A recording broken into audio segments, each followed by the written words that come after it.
বন্ধুরা, সবাই কেমন আছো? আশা করছি সবাই খুব ভালো আছো আর আমিও ভালো আছি। আমার একটি নতুন ব্লগে তোমাদের সকলকে স্বাগত জানাই। এখন বাজে সকাল 10টার মতন আর আজকে ব্লগটা আমি এখন থেকেই শুরু করছি। আশা করছি আজকে ব্লগটা তোমাদের কিছুটা হলেও ভালো লাগবে। তাহলে বন্ধুরা চলো আজকে ব্লগটা শুরু করা যাক। এখন বাজে 10টার মতন, কাল হচ্ছে দিদির বিয়ে, তাই আমি আজকে চলে যাচ্ছি বাপের বাড়িতে। বরমশাই কালকে যাবে, সুবীরের আবার আজকে জন্মদিন আছে, বরমশাই আবার সুবীরের জন্মদিনে যাবে। আর এদিকে আমি বিষ্ণুপুর বাস স্ট্যান্ড থেকে বাসে চেপে পড়েছিলাম আর এখান থেকে আমি 3টে সিট রেখেছিলাম, মানে আমাকে নিয়ে 3টে সিট। আর হচ্ছে বাইপাস থেকে বর্দি আর বর্দির ছেলে মেয়েরা উঠবে। বাসে আসার পর বর্দির ছেলে মেয়ে উঠে পড়েছিল, ওরা বাস স্ট্যান্ড পর্যন্ত যাবে বলেছিল, কিন্তু বরমশাই তো আমাকে দিতে এসেছিল, আবার খবর করতে যাবে, এদিকে দেরি হচ্ছিল, ওদের বাসটা ঢুকতে দেরি করছিল, তাই বলে এখান থেকে বাসে চেপে পড়ো, তুমি ওদেরকে বাইপাস থেকে নিয়ে নেবে। তুলপুরে নেমে ওখান থেকে টোটো নিয়েছিলাম। এখন আমরা টোটো করে যাচ্ছি বাপের বাড়িতে। আর এদিকে বর্দির ছেলে মেয়েরা বলছিল কোল্ড ড্রিঙ্কস খাবে, তাই বর্দির ছেলেকে একটা কোল্ড ড্রিঙ্কস কিনে দিয়েছিলাম আর এদিকে বর্দির মেয়েকে একটা মাজা কিনে দিয়েছিলাম। টোটো ভাড়া করেছিলাম ঠিকই, কিন্তু মানুষের থেকে ব্যাগ বেশি হয়ে গেছিল। আমারই ছিল 3টে ব্যাগ, তার মধ্যে ছিল একটা বড় ট্রলি ব্যাগ, সেখানে আবার আমার বরমশাইয়ের জন্য বিয়েতে পরবো তার জন্য শাড়ি আর ড্রেস ছিল। আর এদিকে লক্ষ্মীদের বিয়ের জন্য শাড়ি, তারপরে হচ্ছে মেকআপের জিনিস সমস্ত কিছু আমি কিনেছিলাম, সেইগুলো আবার সমস্ত কিছু আমাকে নিয়ে আসতে হয়েছে, তাই বড় একটা ট্রলি ব্যাগ নিয়েছি। আর তার সাথে হচ্ছে কলসি আর বালতি নিয়েছি বিষ্ণুপুর থেকে। দানের সময় তো দিতে হয় কটার দান, তাই আমি বলেছিলাম যে আমি কলসি আর বালতিটা দিয়ে দেবো। তারপরে আমরা ঢুকে পড়েছিলাম গ্রামের রাস্তায়। এখন তো মাঠে শুধু তিল লাগানো হয়েছে, তাই দেখো গোটা মাঠ একদম সবুজ লাগছে, খুব সুন্দর লাগছে কিন্তু দেখ। তারপরে আমরা চলে এসেছিলাম বাড়ির সামনে। টোটো থেকে নেমে টোটো ভাড়া দিয়ে ভাইকে ডাকছিলাম একটু ব্যাগগুলো নিয়ে যাওয়ার জন্য। ভাইকে ডাকার পর তারপর দিলাম ছর্দি বেরিয়ে আসলো, তারপর ছর্দি ব্যাগগুলো নিয়ে আসছিল। ভাই বাড়িতে নেই, ও আবার ছাগলগুলো নিয়ে মাঠে গেছে, তাই ও আর আসতে পারেনি। আর অনেকগুলো ব্যাগ ছিল তো, তাই আমরা 3জনে মিলে নিয়ে আসতে পারছিলাম না, তাই ওদেরকে ডাকছিলাম। বাড়িতে ঢোকার সাথে সাথে মনিকে দেখতে পেলাম, ও দেখছি বসে বসে খেলা করছে আর আমাকে দেখে দেখো কেমন লজ্জা পাচ্ছে। কিছুদিন আগে আমাদের বাড়িতে গেছিল, তখন থেকে দিদি আর মনি এখানেই রয়েছে, কারণ দিদির বিয়ে যেহেতু আছে বললো একবারে বিয়ে কাটিয়ে তারপর যাবো। পরে লক্ষ্মীজি সমস্ত সাজার জিনিসগুলো আমাকে বের করে করে দেখাচ্ছিল। কালকে যেহেতু আমি সাজাবো তাই আমাকে দেখাচ্ছিল যে এই জিনিসগুলো এনেছি, আর কিছু লাগবে নাকি। লক্ষ্মীজি শুধু যে গয়নাগুলো সেগুলো সব এখান থেকে কেনা হয়েছে, আর মেকআপের যে জিনিসগুলো লাগবে সেগুলো সব আমি কিনেছিলাম অনলাইনে। আর এদিকে ও যে ওখানে যে আটপুরে শাড়ি পরবে তার জন্য হচ্ছে 2টো শাড়ি আর তার সাথে নাইটি এটা সেটা সমস্ত কিছু আমি কিনে নিয়ে এসেছি। তাই বললাম যে শুধু সাজার জিনিস কটা কিন, যেগুলো যেগুলো লাগবে ওকে নিয়ে যাবি, ও যেগুলো যেগুলো পছন্দ সেগুলো কিনবি তাহলেই হবে। তাই দেখো সেই মতো নিয়ে এসেছে আর আমাকে দেখাচ্ছিল যে কোনো জিনিস ভুলে গেছে নাকি দেখ, কোনো জিনিস বাদ পড়ে গেছে নাকি দেখ। আমি সব দেখছিলাম, দিয়ে বললাম যে না কোনো কিছু বাদ পড়েনি।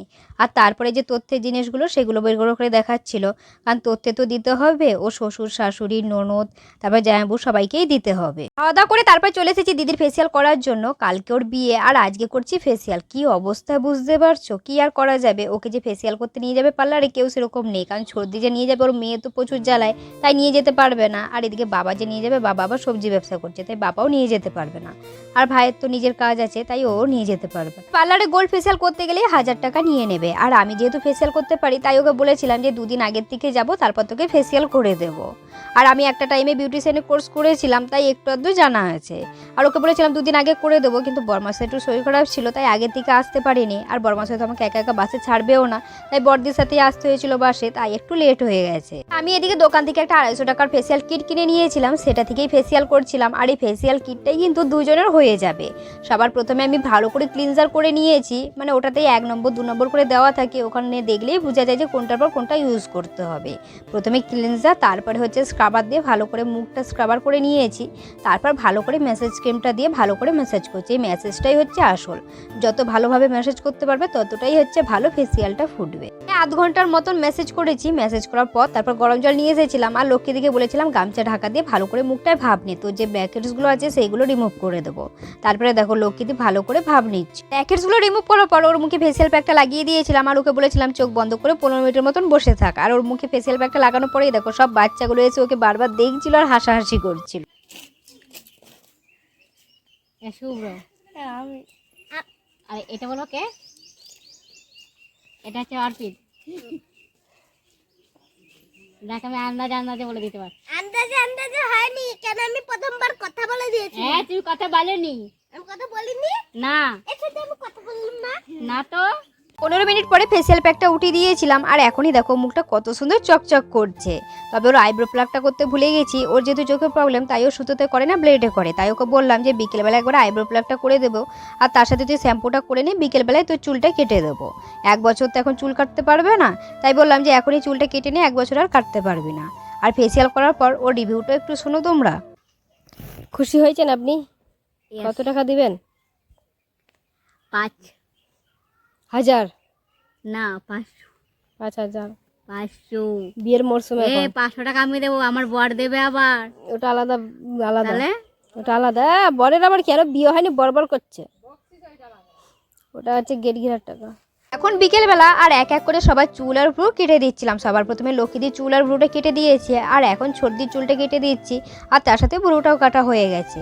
আর এর সাথে আমিও আবার চুলটা একটু কেটে নিলাম। ছোটদি আবার আমার চুলটা একটু কেটে দিয়েছিল, অনেকটাই তো বড় হয়েছে, তাই বললাম ডগটা একটুখানি কেটে দে। সন্ধ্যেবেলা আর মেহেন্দি নিয়ে বসে পড়েছি মেহেন্দি করানোর জন্য। সন্ধ্যেবেলা বলা ভুল, এখন বাজে রাত 8টার মতন। সন্ধ্যে ভেবেছিলাম বসবো, কিন্তু বিয়ে বাড়ি বলে কথা একটার পর একটা কাজ বেড়েই যাচ্ছিল আর করেই যাচ্ছিলাম, তাই মেহেন্দি করার টাইমই পাচ্ছিলাম না। শেষকালে কাজ ফেলে বললাম যে আগে মেহেন্দিটা করি, পরে কাজ সারবো।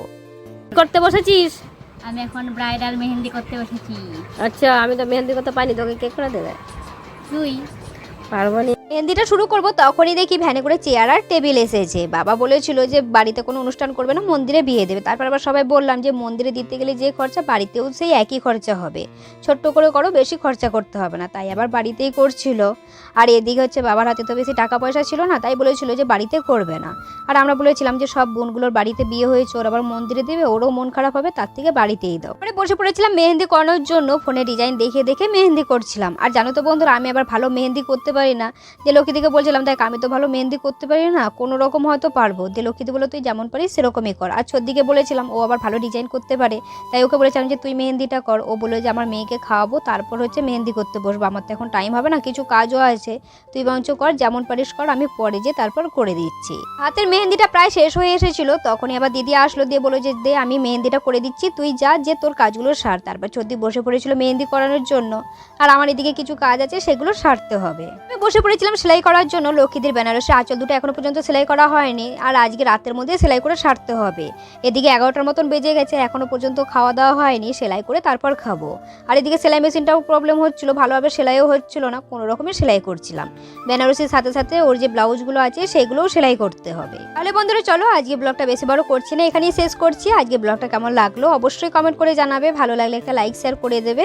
দেখা হচ্ছে খুবই শীঘ্র পরবর্তী ব্লগে, ততক্ষণ তোমরা সবাই ভালো থাকবে, সুস্থ থাকবে। আজকের মতন টাটা সবাইকে, গুড নাইট সবাইকে।